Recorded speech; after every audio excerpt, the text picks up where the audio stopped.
Sa kabila ng magkakaibang opinyon at saloobin sa politika, bukas daw si Pangulong Bongbong Marcos na makipagkasundo sa pamilya Duterte.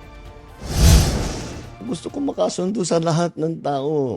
Mas maganda, marami na akong kaaway, hindi ko kailangan ng kaaway, kailangan ko kaibigan. Ang habol ko ay yung stability, peaceful, para magawa namin yung trabaho namin.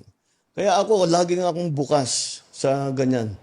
I'm always open to any approach na, alika, magtulungan tayo. Diba? Kahit hindi tayo magkasundo sa polisiya, hindi tayo magkasundo. Gawin nyo yung trabaho pero huwag na tayong nanggugulo. Akin, hindi sa aming lahat. Sinabi yan ng Pangulo sa unang episode ng kanyang podcast na inilabas sa kanyang social media account. Matatandaang mahigit 2 buwan mula nang arestuhin si dating Pangulong Rodrigo Duterte at dalhin sa International Criminal Court sa The Hague, Netherlands para sa mga reklamong crimes against humanity. Sinisika pa ng GMA Integrated News na kunan ng pahayag ang pamilya Duterte.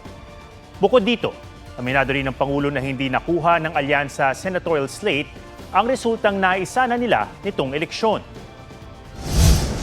Nagsawa na ang Pilipino sa politika. Sawan-sawa na. Disappointed ang tao sa serbisyo ng gobyerno. Hindi nila nararamdaman at masyadong mabagal ang galaw ng pagbubuo ng mga project na hindi pa nila maramdaman.